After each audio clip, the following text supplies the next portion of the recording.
Today is going to be 31-7. We're going to take a look at coordinate trigonometry. So today you guys are going to be able to find all 6 trig ratios from a coordinate and then find find the trig ratios from a ratio and various constrictions. So when angles are greater than 90 degrees, we utilize reference angles to determine the trig ratios. When an angle is in standard position, we say that the reference angle, it's going to be a definition, is the acute angle formed by the terminal side and the horizontal axis. So let's take a look at this. This right here is my angle. This is my terminal side. And so if we're saying that the reference angle or a reference triangle is going to be the acute angle formed by the terminal side and the horizontal axis, this is the terminal side, this is the horizontal axis. And so it's going to be referring to this triangle being able to draw from that. Notice it's perpendicular to the x-axis, and my hypotenuse is the radius. Now to be able to find what that reference angle is, we're going to have to use a little bit of geometry to help us here. If I know this rotation is 262, and I know that this portion is going to be 180 degrees, the remaining portion is going to be my reference angle. So that means if I do 262 minus 180, I'm going to get 82 degrees. Now let's take a look at an example when we have radians. So let's just say if I rotate 4 pi fifths, that means that this remaining piece right here, this is going to be my reference angle, so I can create my triangle like that. And so to be able to find that, if this is 4 pi fifths, the entire rotation is pi, or 5 pi fifths. And so to find that little piece there, I need to subtract them. 5 pi fifths minus 4 pi fifths give me pi fifths, which is going to be my answer. And so now defining this, because we're drawing these triangles in our coordinate plane, I can make the association with those values with my trig ratios. So if I have my triangle here, I can say that this distance is x and this distance here is y. So that means that my sine ratio from this is going to be opposite over hypotenuse. My cosine value is going to be adjacent over hypotenuse. My tangent value is going to be opposite over adjacent. My cosecant, okay, it's a reciprocal, so I need to flip that. My cosine, I need to flip that. My cotangent, I need to flip it. Okay, they're just reciprocals of each other. And now to find my radius, we're just going to use the Pythagorean Theorem. So it says, first example, let's find the 6 trig functions of theta if the given point is on the terminal side of theta. So plotting this, 1, 2, 3, 4, 1, 2, 3. So here's my point. Now drawing this out, this right here is going to be my reference triangle, and here is going to be theta, or my reference angle. In this case, theta and my reference angle are the same thing. Now labeling this x distance is 4, this y distance is 3, and so using the Pythagorean theorem, I could say that this is going to be 5. Plus it's a Pythagorean triple, so I can do it that way. And so now that I have my triangle labeled, I can go through and I can state my ratios. My sine of theta is going to be y over r, or opposite over hypotenuse.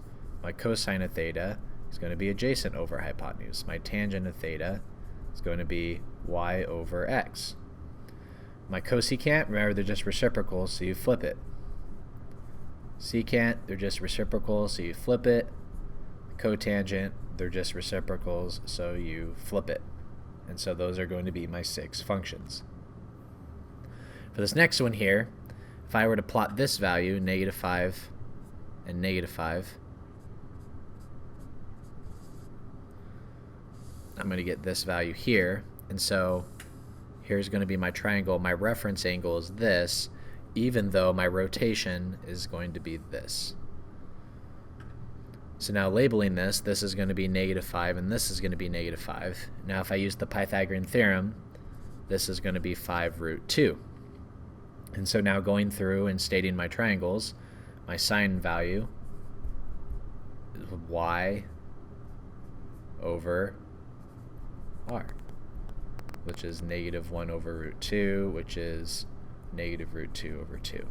My cosine value is going to be x over r, which is the same value. And then my tangent is going to be y over x, which is -5 over -5, which is 1. Now, you guys can find the reciprocals, right, just by flipping them. So kind of talking about this, the first thing that I did in both of these examples is I drew the point on the graph. So I plotted the point on the graph. Then I sketched in x and y. So I sketched in my x, sketched in my y, and so that was able to create the triangle that I have here. To find r, I used the Pythagorean Theorem, which is what I did there. And then I used SOHCAHTOA to find all the ratios. In this case, I only found 3, but you guys can find the reciprocals just by doing the reciprocal. Now, one thing to kind of get across here is the fact that because we said that the sine of theta is y over r and cosine of theta is x over r, what's being implied there is that x relates to cosine, y relates to sine. So that means when x is positive, cosine is positive. When x is negative, cosine is negative. When y is positive, sine of theta is positive. When y is negative, my sine of theta is negative. And so because of this, I basically get a table here of all the different values of that. This first one, when cosine theta is greater than 0, well, let's think of it this way. My x and y's are positive here, which is why my cosine and my sine are positive here. To find tangent, it's y over x. Well, positive over a positive gives me a positive. Whereas like this one here, my x and y are negative in this quadrant, so that's why my cosine and my sine are negative. That's why it says less than 0, which means it's negative. My tangent, which is y over x, negative divided by negative is a positive, which is why my tangent is positive. So let's practice finding a few of these. Let's find what quadrant it's going to be in. So if my sine of theta is less than 0, that means my y is negative. My cosine theta is less than 0, that means my x is negative. Well, the quadrant that has both of them negative is going to be quadrant 3. My sine of theta, we relate that to y. Well, it says greater than 0, so it's positive. My tangent theta is y over x, and it's less than 0, so that means one of them is negative. Well, because my y is positive, this has to be negative, and so that quadrant's going to be quadrant 2. My sine of theta here is less than 0, so that's y, and secant relates to cosine. Cosine relates to x, so that's going to be x. Well, sine is less than 0, so that's negative. And secant is greater than 0, so this is going to be positive. So the quadrant that has a positive or negative y and a positive x is going to be quadrant 4. And then the last one, it says cotangent of theta is less than 0. Well, my cotangent is going to be x over y.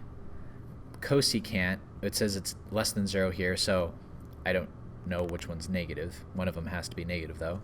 Cosecant is greater than 0. Cosecant relates to sine. Sine relates to y. My y is greater than 0, so that's going to be positive, which forces this y to be positive, which makes that one a negative.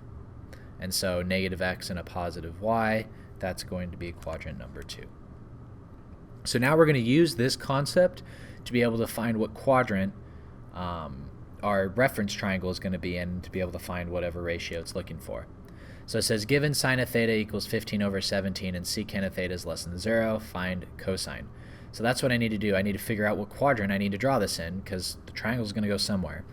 So sine relates to y. It says it equals a positive number, so my y is positive. Secant's less than 0. Secant relates to cosine. Cosine relates to x, and it's less than 0, so that means my x is negative. And so now the quadrant that has a negative x and a positive y is going to be quadrant number 2. So let's draw it. So there's my triangle, label the values. My sine is y over r, and so there's my y over r labeled there. Now this is a Pythagorean triple, so if you wanted to use the Pythagorean theorem to find that missing side, that's going to be 8. Now, because it moved in a negative direction, that's why it's going to be negative 8. So now I'd be able to find my cosine. Cosine's x over r, or adjacent over hypotenuse. So adjacent over hypotenuse, I get negative 8 over 17. So the first thing that I did here is I figured out which quadrant the reference angle is going to be in. So I determined my y value is positive, my x is negative, so that's going to be quadrant number 2. And then drawing the triangle in the quadrant, I drew it in there and I labeled it opposite over hypotenuse. And the to find that -8, I had to use the Pythagorean theorem, or in this case it was a Pythagorean triple. But because it moved in a negative direction, that's why it's going to be a -8. And so my cosine adjacent over hypotenuse, and that's how I found it there. So for this one, same thing. First step, figure out which quadrant the reference angle is going to lie in. And so here, my cosine is x, my cosecant is y. Well, my x here is positive, my y is going to be negative because it's less than 0. And so that's going to be quadrant number 4. So now drawing it in that quadrant, now this is my x and this is my r. So adjacent over my hypotenuse r. Now I know my y value has to be negative here, so whatever I find there, it's going down, so that's why it has to be negative. So I'm going to use the Pythagorean theorem to fill in that missing space. So there's x squared plus y squared equals r squared. Now when you go through, you're going to get y is going to be plus or minus 1, which means that y is going to be -1 since it's going to be going down. So now that I know that I have my y value there, then I can find this, find sine. Sine is y over r, and so I have sine of theta equals -1/3. And that's our answer. Well, this concludes our lesson. If you have any other questions, please leave them in the comments.